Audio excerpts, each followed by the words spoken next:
시편 127편 1절부터 5절까지입니다.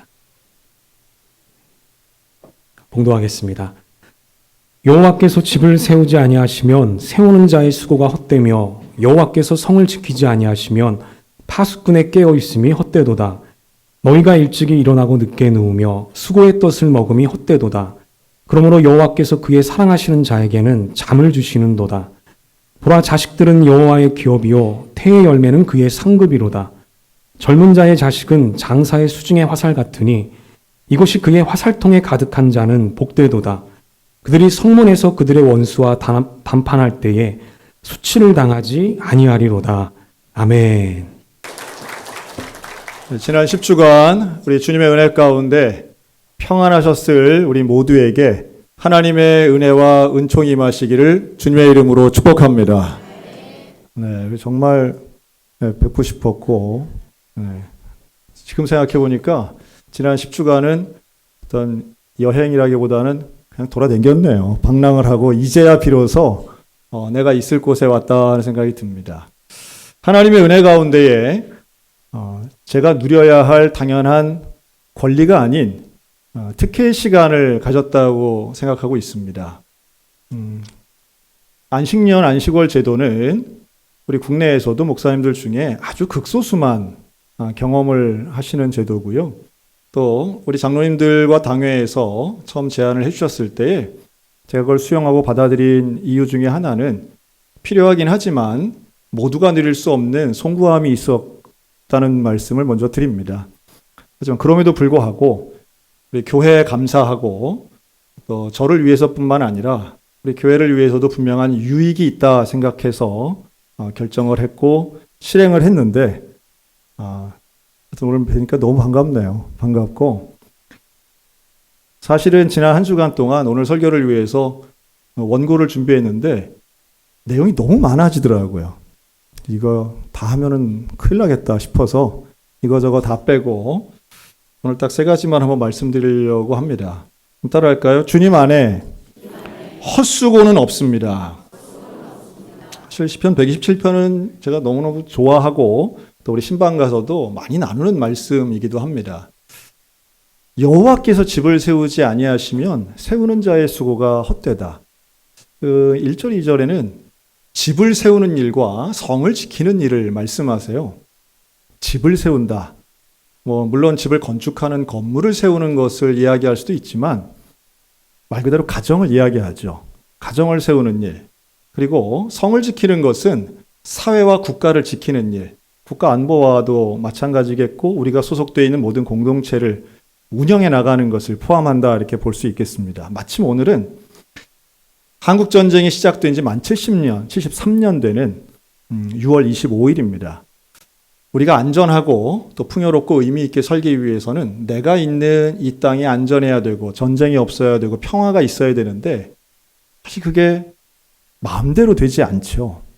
사실 우리가 살다 보면 이 2가지, 가정과 국가 혹은 가정과 사회가 다 소중하고 중요해서 우리가 이걸 잘 세워보려고 또 잘 지켜보려고 엄청나게 애를 씁니다. 특별히 우리 대한민국 사람은 전 세계에서도 가장 노동시간이 긴 민족이에요. 1년에 한 1920시간 일한다고 하더군요. 우리보다 노동시간이 더 긴 나라는 남미에 있는 서너 개 국가를 빼고는요. 우리가 1년에 가장 많은 노동시간을 갖고 있는 나라입니다. 최선을 다하죠. 열심히 일합니다. 열심히 일하고 최선을 다하는 게 자체가 나쁜 건 아닌데 중요한 건 그렇게 일했는데 헛수고라고 하는 스스로의 결과가 나오면 이게 얼마나 슬픈 일이냐라고 하는 거예요. 그런 표현들 많이 씁니다. 살아보니까 인생이 좀 덧없다. 이런 분들 계세요. 모든 게 다 부질없다. 이런 표현도 씁니다. 여러분, 덧없고 부질없는 게 뭘까요? 덧없다라고 하는 말은요. 이게 짧다는 뜻이거든요. 그래서 살아보니까 그렇게 열심히 애는 썼는데 순식간에 지나가서 별 의미가 없더라는 거예요. 그래서 부질이 없는 것은 다 필요 없다라는 뜻과 같습니다. 원래 이게 대장간에서 썼던 말이라고 하더라고요. 그래서 이렇게 불을 막 펴야 되는데 불 피지 않은 쇠는 아무짝에도 쓸모없다. 그래서 부질없다. 이렇게 말이 나왔대요. 그러니까 내가 인생을 살아봤는데 필요한 거 의미 있는 거 별거 없더라. 다 지나가고 다 사라지고 다 덧없어. 뭐 어디 좋은 거 먹는 것도 사람 만나는 것도 뭐 높은 자리에 올라가는 것도 다 의미 없어.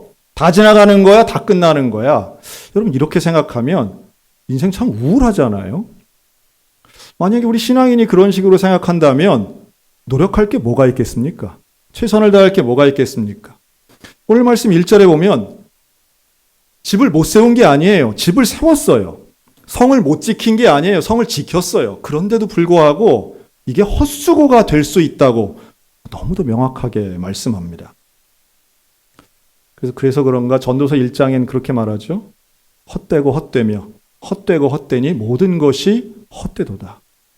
우리 인생을 한마디로 표현해서 제일 잘 표현한 성경의 구절 중에 하나라고 저는 봅니다. 인생 얼마나 헛됩니까? 인생이 얼마나 부질없습니까?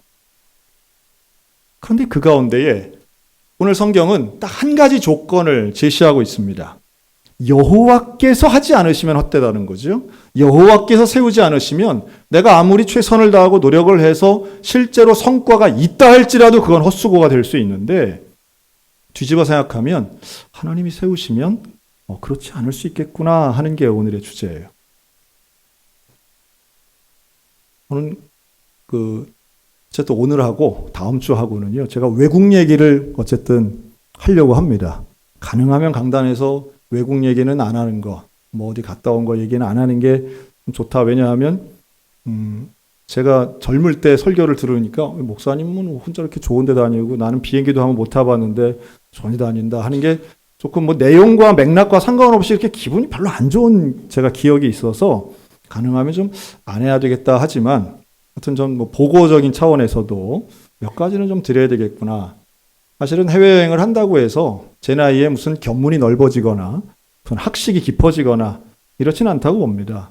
하지만 10주간에 교회가 배려를 해주시고 특혜를 베풀어 주셔서 가졌던 그 시간에 대한 보고는 좀 드려야 되지 않겠나 하는 생각이 있는데요.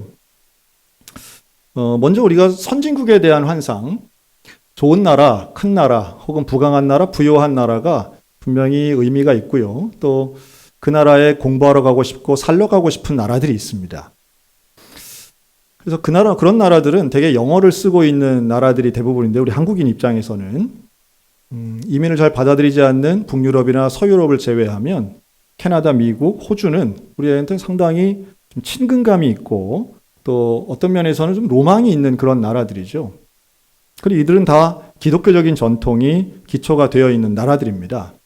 상당히 훌륭하죠. 그리고 배울 게 상당히 많고 지금까지 우리 대한민국 역사는 이 소위 말하는 선진국들을 따라가는 전략들을 많이 사용했습니다.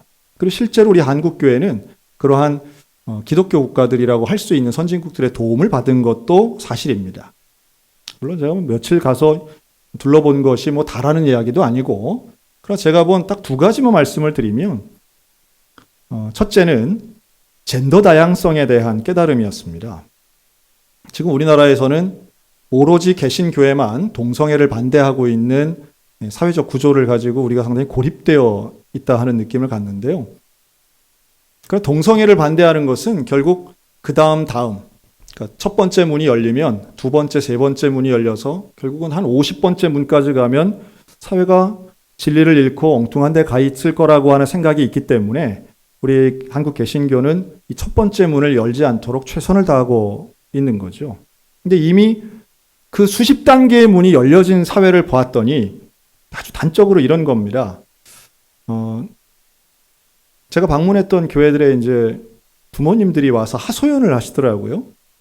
아이를 학교 보냈는데 학교에서 우리로 치면 가정통신문 같은 거죠. 근데 가져왔는데 거기에 부모라는 명칭이 없는 거예요. 부모가 없어요.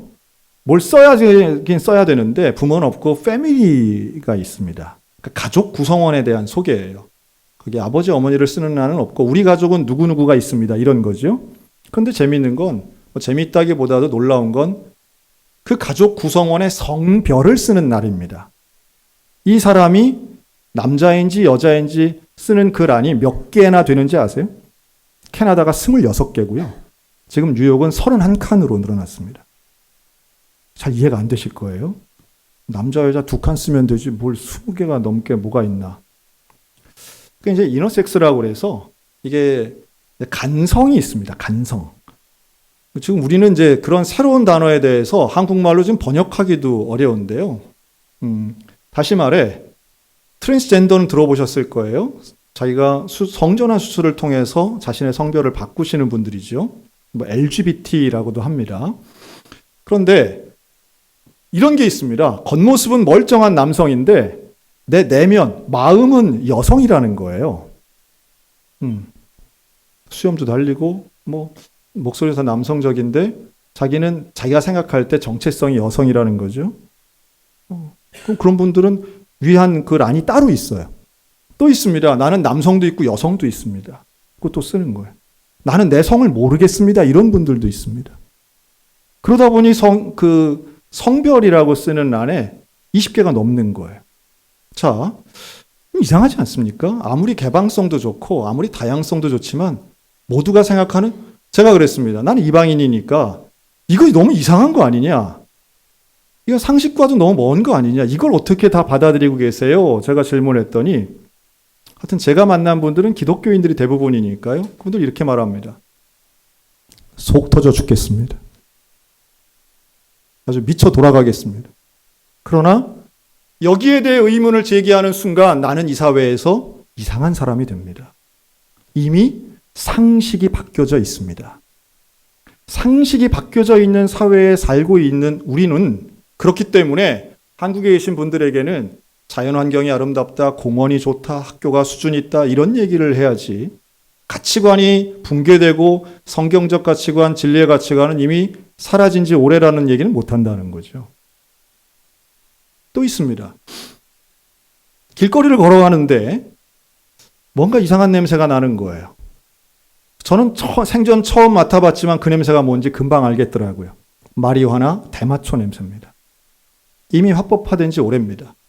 길거리에 지금 대한민국은 길에서 담배 피는 사람도 없는 세상인데 길에서 마리화나 대마초를 피고 있습니다. 처음 맡아봐도 그게 그 냄새인 줄 알겠더라고요. 이름만 되면 알 수 있는 그런 대도시에서 버젓이 벌어지고 있는 거예요. 과연 그게 선진국인가요? 그게 우리가 배워야 할 일인가요? 소수가 아닙니다. 일반적입니다. 왜 그렇게 해외를 왔다 갔다 한 유명 연예인들이 아무런 죄책감이나 거리낌 없이 마약을 했는지가 풀리는 순간이에요. 외국에는 그게 상식이에요. 상식이에요. 여러분, 우리의 상식과 글로벌 상식이 상당히 차이가 있다는 것을 꼭 알아야만 될까에 대해서는 의문점이 있지만, 이러니까 많은 사람을 만나보고 많은 걸 경험하면 내가 꼭 맞지 않고 전혀 그렇게 생각하지 않는 사람이 참 많구나 하는 것을 깨달으며 사고를 바꾸든지 아니면 더 폐쇄적이 되겠구나 하는 생각을 합니다. 여러분 어떻습니까? 우리가 그런데 그럼에도 불구하고 그러면 이제 미국은 원수가 돼야 되나요? 그렇지 않죠. 저는 그런 가운데에도 정말 놀랍도록 부흥하고 있는 미국의 현지 교회들을 봤습니다. 깜짝 놀랐어요. 제가 10주간 8개 교회와 1개의 신학교에서 초청을 받아 가서 설교를 했는데요. 그 중에 너무도 놀랍도록 부흥하고 있는 교회들을 갔습니다. 한 교회 금요 집회에 제가 설교를 하러 갔는데 1시간 일찍 갔습니다. 그랬더니 그 저녁 시간에 주차장을 가득 메운 차 안에는 젊은 부부들이 자신의 어린 자녀와 함께 차 안에서 도시락을 먹고 있더라고요. 예배 시간 1시간 전에 주차장에 도착해서 그 수백 명의 사람들이 그러고 있는 모습을 보면서 제 가슴이 다 뛰었습니다. 와, 이거 미국 맞나? 야, 이게 진짜 미국인가? 개척한 지 14년 만에 1,500명, 2,000명이 넘는 교회로 성장한 그 교회는 기독교 대한 성결교회, 너무도 자랑스러운 우리 같은 교단의 교회였어요. 그 교회를 담임하고 있는 목사님 저보다 한참 후배세요. 너무 고마웠습니다. 이런 열정 있는 모습, 제가 말 그대로 예수님 우리와 함께 하십니다 한마디만 해도 아멘 하시는 거예요. 예수님 우리와 함께 하십니다. 예수님 우리 기도를 들으십니다. 하나님 지금도 살아계십니다. 차마 우리가 더 크다고는 못하겠네. 그래서 마리화나에 충격받고 아멘 소리에 위로받았습니다. 이렇구나. 저는 조금만 보고 왔지만 참 큰 나라구나. 이런 사람도 저런 사람도 있구나. 다만 누가 헤게모니를 잡고 누가 영향력을 끼치고 누가 이끌어가느냐에 따라서 정말 위험할 수도 있고 다시 회복될 수도 있겠구나 하는 생각을 했습니다. 마찬가지죠. 여러분, 지금도 하나님은 살아계시고 하나님이 계시지 않으면 아무리 성을 크게 지었다 할지라도, 아무리 밤을 새워서 노력을 많이 하고 애를 써서 그렇게 지었다 할지라도 헛수고가 될 수 있는 건 결국 하나님을 기쁘시게 하는 게 아니라 어둠의 영의 세력을 기쁘게 할 수도 있다라고 하는 것입니다.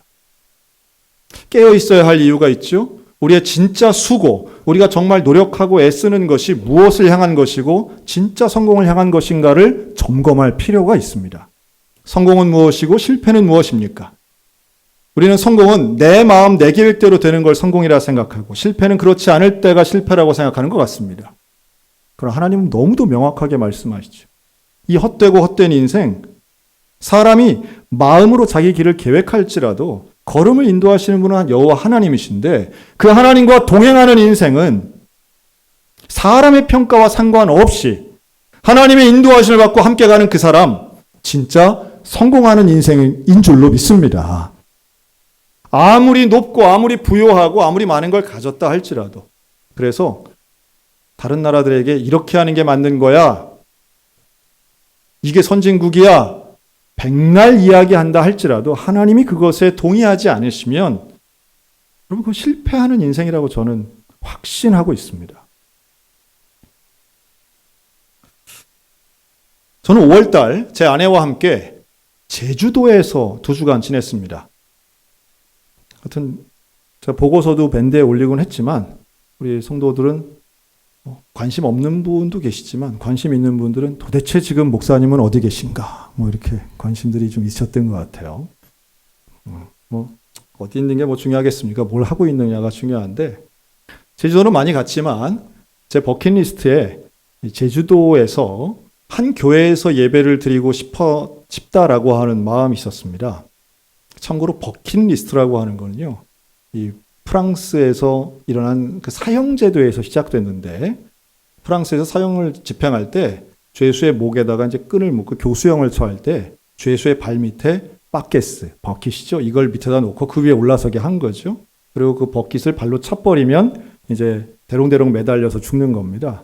그래서 이 버킷이라고 하는 이 바켓스가 킥 더 버킷, 여기서 나온 말이 그러면 그렇게 바켓스 차서 죽기 전에 마지막으로 할 말이 있느냐, 마지막으로 하고 싶은 게 있느냐, 마지막으로 먹고 싶은 게 있느냐, 이게 버킷리스트의 이제 시초가 됩니다. 이제 이게 영화를 통해서 이제 유행이 됐는데요. 저도 죽기 전에 하고 싶은 것 중에 이제 여러 가지가 있었지만 그 중에 하나가 최남단에 있는 성결교회에서 예배드리는 일이었습니다. 남들이 볼 때는 별건 아닌데, 저 같은 목사는 주일날 다른 교회 가서 예배드리는 게 쉽지 않잖아요. 거의 없는데 이번 10번의 예배 중에 이 교회 가서 한번 예배를 드려야 되겠다 하는 생각을 했습니다. 바로 가파도라고 하는 섬입니다. 제주도에서 배로 10분이면 갈 수 있는 가까운 섬이고요. 짜장면 먹으러 많이 가시는 마라도나 혹은 사진 찍으러 가시는 우도와는 조금 다르게 정말 작은, 근데 지금은 청보리가 이제 많아서 사진 찍으러 많이들 가시는 그런 섬입니다. 근데 그 섬에 교회가 딱 하나 있는데 가파도 성결교회입니다. 우리 교단이에요. 이 교회가 어떻게 생겼을까? 역사를 보니까 1987년에 이 지역에 낚시를 하러 갔던 신원 에베네셀 회장님, 박성철 장로님이라고요. 신길 성결교회 장로님 계세요. 근데 이분이 낚시를 하러 갔다가 그 섬에 고립이 된 거예요. 태풍 때문에. 주의를 지내야 되는데 이 섬에는 교회가 있습니까? 물어보니까 교회가 없다는 거예요. 당시에 그 섬에는 500명 이상의 주민이 살고 있었는데 교회가 하나도 없다는 이야기를 듣고 이 재벌 회장님이 그 말이 되냐? 여기다 교회를 세워라. 그 땅을 500평을 사고 교회를 정말 세워버린 거예요. 건물을 지은 거예요. 정확하게 얘기하면. 여기까지 들으면 그래, 역시 재벌이 뭘 해도 하는구나. 혹시 이렇게 생각하실지 모르겠어요. 그때 당시에 섬에는 예수 믿는 사람이 단 한 명도 없었습니다. 섬 사람들이 그랬다죠. 야, 돈 많다고 돈 자랑하냐? 아무도 없는데, 예수 믿는 사람이 아무도 없는데 건물만 짓는다고 교회가 되냐? 저거 금방 빈 건물 된다. 30년, 40년이 지난 지금까지도 그 교회는 건장합니다. 왜요? 그 교회에 파송되었던 목사님들이 계시기 때문인데요. 목사님, 사모님들이 그곳에서 눈물을 뿌려가며 섬 주민들은 줄어들지요. 섬을 떠나는 사람들만 많습니다. 교회에 대해서는 반감을 갖지요. 교회가 아무리 이야기해도 듣지 않는 사람들. 그들을 상대로 사랑을 베풀고 전도를 하고 복음을 증거합니다. 그 교회를 가보고 싶었던 거예요. 그래서 갔습니다. 갔더니요. 지금도 잊혀지지 않는 그 주일 오전 권사님 한 분의 대표 기도가 생각이 납니다. 그 권사님 이렇게 기도하시더라고요. 하나님, 오늘 예배에 10명도 넘게 예배드려서 너무 감사합니다. 그러니까 보니까 한 12명 정도 되더라고요. 저하고 제 아내를 빼도 한 10명 되니, 그렇구나. 생각보다는 많이 예배 드리시네. 건물도 아주 예뻐요. 나중에 알고 보니까 우리 부부를 뺀 10명 중에 5명은 담임 목사님의 처갓집 식구들이었습니다. 그날 그 장인 어른의 구순 생신을 축하하러 멀리서 온 식구들이었어요. 그러니까 정확하게는 7명이 그날 외지에서 오신 거예요. 계산 빨리 되겠죠? 네. 어쨌든 그런데 거기에 담임 목사님은 홍영표 목사님이라는 분인데요. 이분이 홍윤표 목사님, 이분이 설교를 하시는데 얼마나 열정적으로 설교를 하시는지. 그 작은 교회에 반주자가 없습니다. 그러니 반주기를, 자동 반주기가 있어요. 그걸 켜시고 그리고 PPT를 넘겨가시면서 예배를 인도하시더라고요. 그런데 예배 중에 갑자기 찬송 부르다가 마이크에 대고 사모님, 누구 집사님한테 전화 좀 해보세요. 그러더라고요. 예배 드리다 말고. 그래서 뭔가 또 사모님이 또 뒤에서 전화를 해가지고 그 스마트폰을 또 들고 나가세요. 뒷줄에 앉아 계시다가. 나중에 알고 보니까 오늘 와야 되는데 그 교회 집사님이 편찮으셔가지고 집에 누워 계신 거예요. 집에 누워 계신 그 집사님을 위해서 이분이 스마트폰으로 통화를 하면 설교를 하시는 거예요. 목사님이. 그러니 얼마나 바빠요. 반주교 해야지, 스마트폰 대야지, PPT 해야지. 혼자 이걸 다 하고 계시는 거예요. 야, 내가 좀 도와드릴까 싶은 마음까지 생겼어요. 근데 능숙하게 하시더라고요. 설교 중에 이렇게 말씀하십니다. 근데 보니까 목사님 뭐 더워서 그러셨는지 자켓도 벗고 넥타이 매시고 청바지 입었는데 머리가 대머리세요. 왜 그런가요? 항암 치료 중이세요. 암이 2개 있다고 하시더라고요. 그런데 얼마나 열정을 가지고 설교를 하시는지 말 그대로 설교가 이리 갔다 저리 갔다 하시더라고요. 앞에서도 왔다 갔다 스마트폰 들고 집사님 잘 들려요? 뭐 이래가면서 참 은혜로웠습니다. 누가 저분의 사역을 작은 규모 혹은 외딴 섬에 있다고 해서 누가 무시할 수 있겠는가? 저분은 세상에 그 어떤 사명보다 가장 중요한 사명을 지금 감당하고 계시는구나. 평소보다 설교 시간이 좀 길었다고 합니다. 왜냐하면 10명이 넘었으니까요. 회중이 많이 와서 흥분하셨던 것 같아요. 다른 사람 다 하는데 모르는 사람 딱 2명이 저하고 제 아내하고 있었던 거죠. 예배가 끝났습니다. 나오는 저희를 따라서 마당까지 나오셔가지고 인사를 하세요. 그러면서 뭐라 그러냐 하면 가끔 주일날 관광객들이 오신다는 거예요. 그런데 배 시간이 딱 2시간이 정해져 있어요. 배에서 내리면 2시간 후면 타고 가야 되는 거예요. 근데 10시 20분에 여기에 내리면 2시간 후인 12시 20분에 타고 가야 되잖아요. 그러니 오셔가지고도 예배를 드리다가 설교 중간에 나가신대요. 왜요? 청보리 앞에서 사진 찍어야 되니까. 찍어야 돼. 그런데 저희는 청보리엔 별로 관심이 없었습니다. 끝까지 앉아있고 축도가 끝나고 구순 되신 할아버지의 생신 선물 떡까지 받아가지고 제가 나왔는데 어떻게 끝까지 계시냐고. 제가 끝까지가 아니라 사실은 더 있고 싶다고.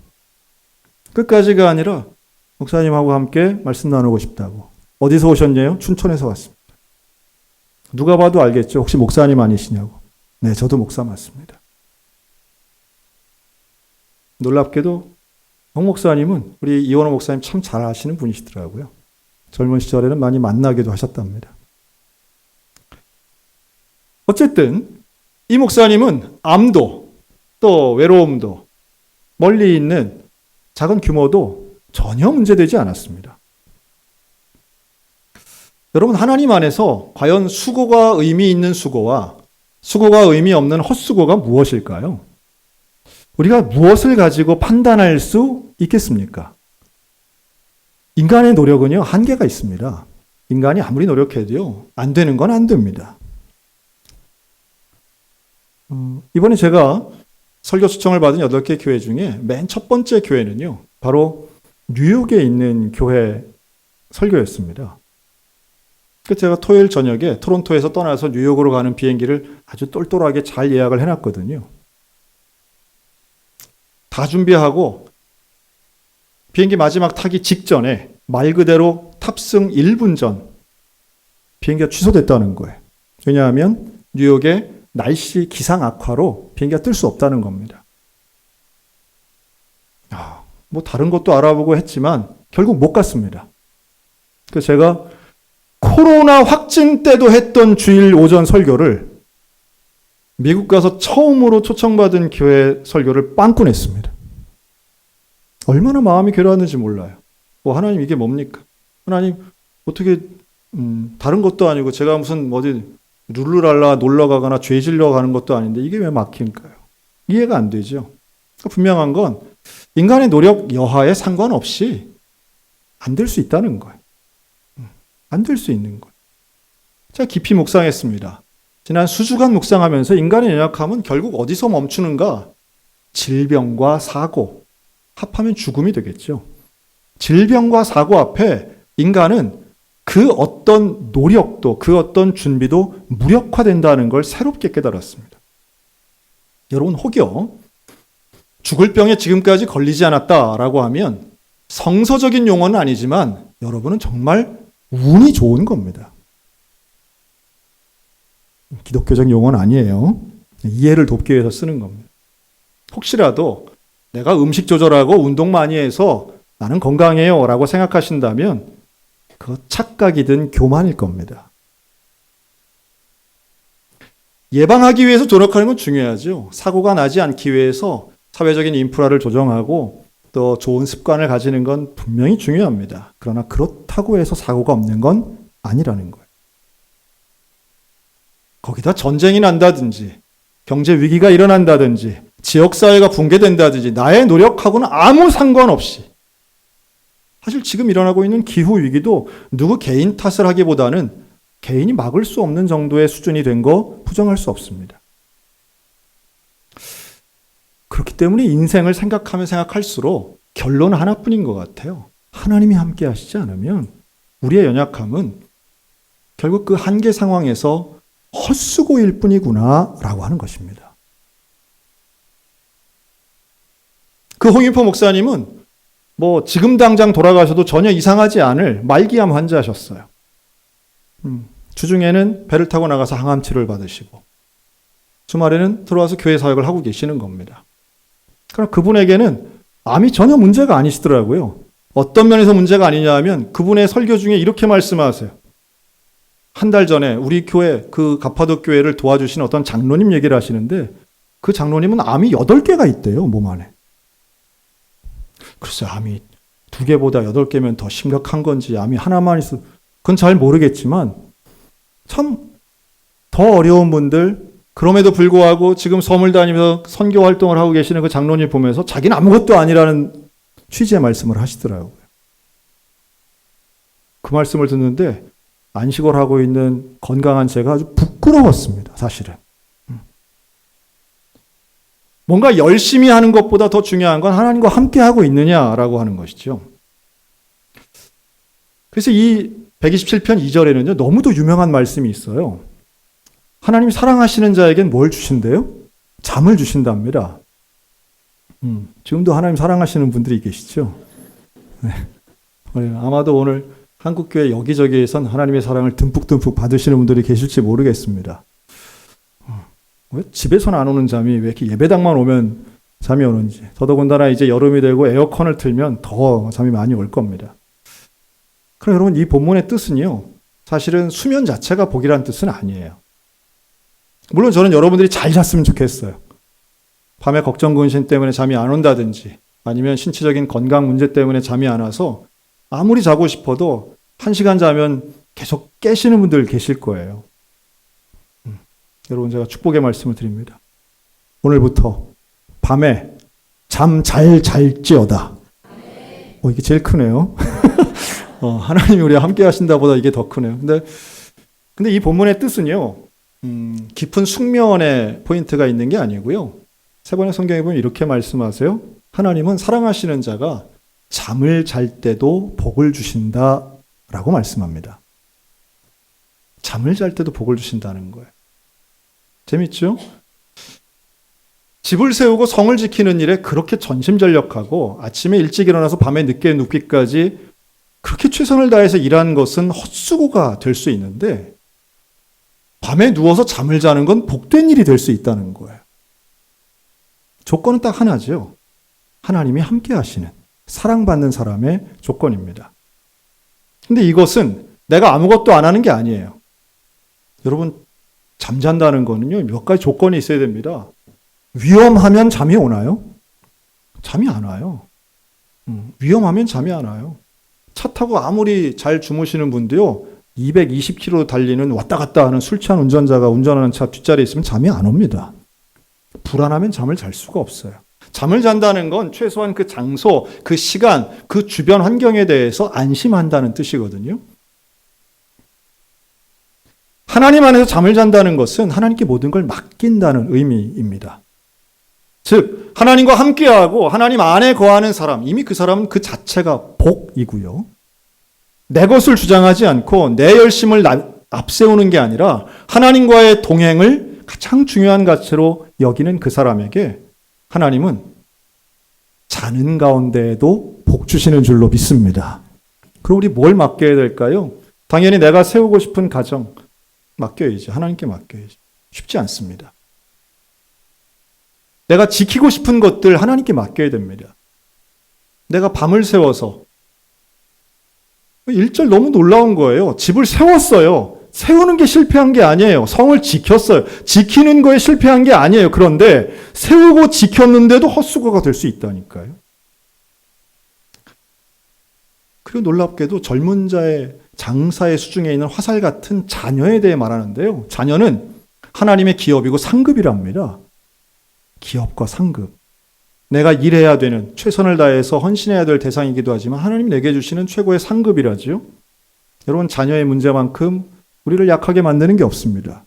자녀의 문제만큼 자신감 있게 말할 수 있는 부분은 어렵습니다. 왜요? 가장 소중하지만 내가 백날 노력한다고 해서 부모의 노력만큼 자녀의 결과가 나오는 게 아니기 때문이에요.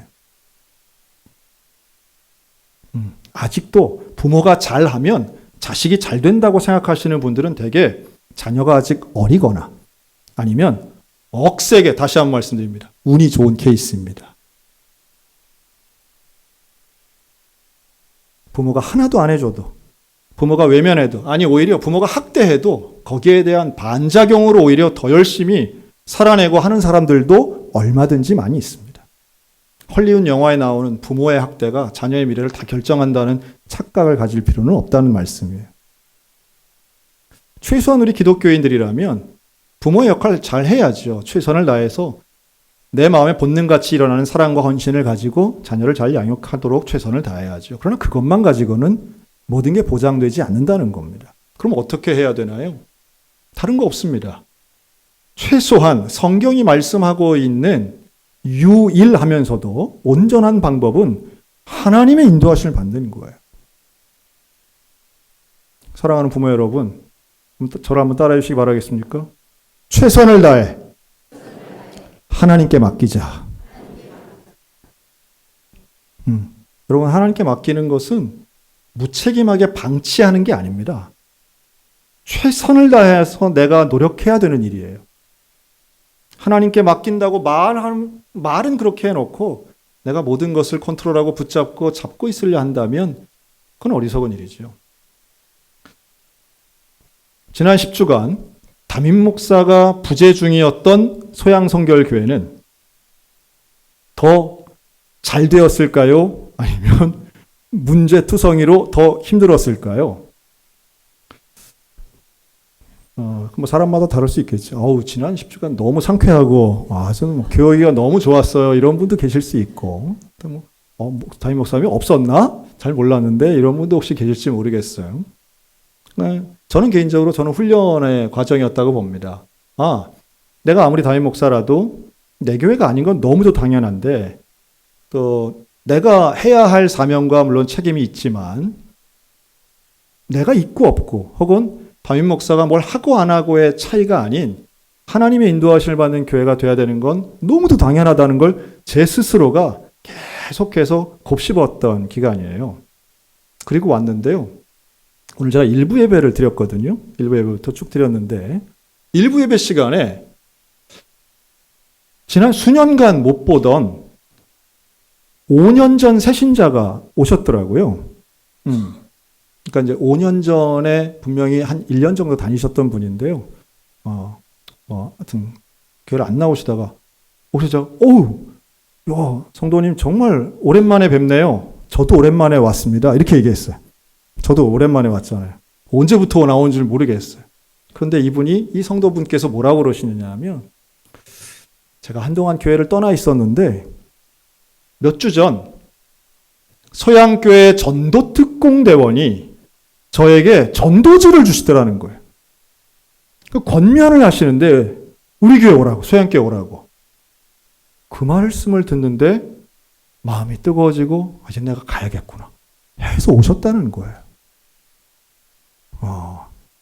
담임 목사가 없을 때 성도 수가 늘어나는 교회, 담임 목사가 없을 때 잃은 양을 되찾는 교회, 이게 우리 서양교회예요.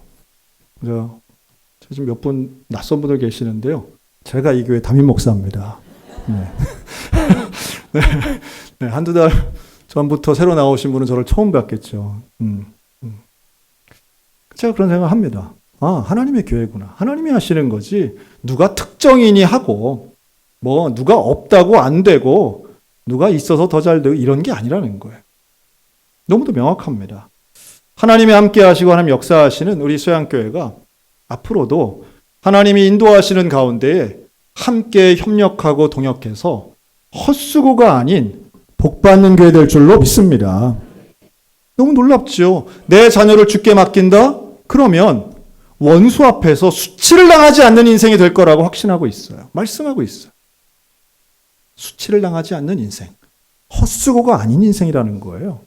우리 삶이 정말 하나님이 채워주시는 복으로, 선진국, 강대국도 아니고, 부자, 출세한 사람도 아니고, 유명한 사람도 아니고, 하나님이 인정하시는 사람, 하나님이 사랑하시는 사람, 잠을 자면서도 복을 받는 사람, 원수를 만나도 수치를 당하지 않는 사람, 집을 세우고 성을 지켜도 헛수고가 아니라 하나님이 부어주시는 복을 받는 사람.